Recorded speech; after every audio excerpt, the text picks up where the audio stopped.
Merci d'avoir accepté notre invitation. Bon apéro littéraire, Frédéric. Merci, Julie, un plaisir. Très contente d'avoir pu t'attraper au vol parce que beaucoup de déplacements cet été pour toi. Oui, j'ai passé l'été en Europe, un mois à Paris. Ensuite, je suis allé dans le sud de la France, en Italie, je suis allé en Hongrie, en République tchèque et finalement à Berlin. Je suis revenu là, très récemment. Alors, globe-trotter et journaliste, et tu nous as donné en 2012 cet aller simple. Est-ce que c'était planifié dans ta carrière? C'était quelque part à l'intérieur de moi, je pense. Je savais qu'un jour, je risquais d'écrire un livre, donc j'avais toujours avec moi des carnets comme ça. Partout où j'allais, je prenais des notes. J'essayais d'avoir plus de matériel finalement que les simples articles que je vendais ensuite ou les reportages radio que je faisais. Et c'est comme ça que j'ai accouché d'Aller simple.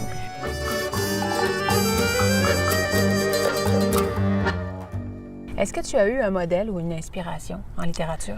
J'ai pas un modèle, une inspiration. Vraiment, j'essaie de m'inspirer de différentes personnes en essayant de voir leur bon côté, mais aussi leur côté, leur travers. Enfin, un bon exemple, il est là, ici. Richard Kapuscinski, qui est un journaliste polonais qui est assez reconnu, qui a fait plusieurs livres de... J'en avais par ici, je sais plus, ils sont où? Non, c'est pas lui. Ah, voilà, il est ici. Voilà, qui a écrit entre autres un livre sur le chat d'Iran, le dernier chat d'Iran. Un livre très court, mais qui nous explique vraiment comment un régime autoritaire tombe.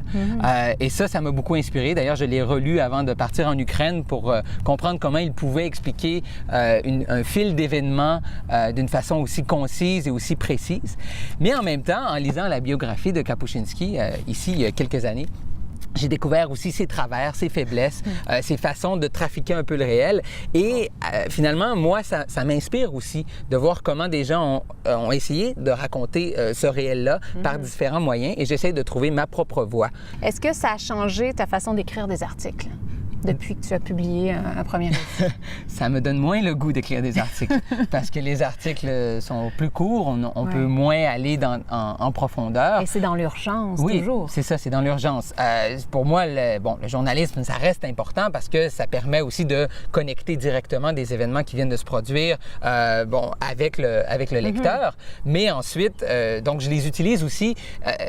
Le journalisme au quotidien devient ma motivation pour aller à des endroits. Comme en Ukraine, j'ai écrit des articles pour la presse, j'ai parlé à Radio-Canada, à la radio, à la télé, mais donc c'est la motivation pour y aller. Et ensuite, j'essaie de prendre le temps, même sur place, de voir les événements d'une façon plus large et ensuite d'en tirer des livres. Est-ce que c'est une façon aussi de combler la solitude qui accompagne souvent ces moments-là? Oui, d'écrire, c'est de combler la solitude, d'empêcher aussi de sombrer dans la folie, à quelque part, de réussir à donner une cohérence à l'absurde, d'essayer de l'expliquer, de le rendre plus concret. Voilà, ça protège un peu aussi des événements.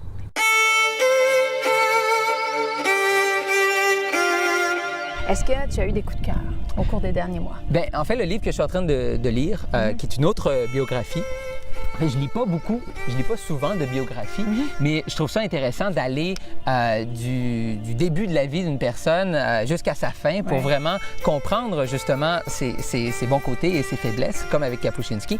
Et là, je lis la biographie de Václav Havel, qui a été le premier président de la République tchèque indépendante, en fait de la Tchécoslovaquie, ensuite de la République tchèque, qui a été l'initiateur un peu de la révolution de velours en 89, qui a fait tomber le régime communiste, mais qui à la base est un dramaturge, un homme de théâtre.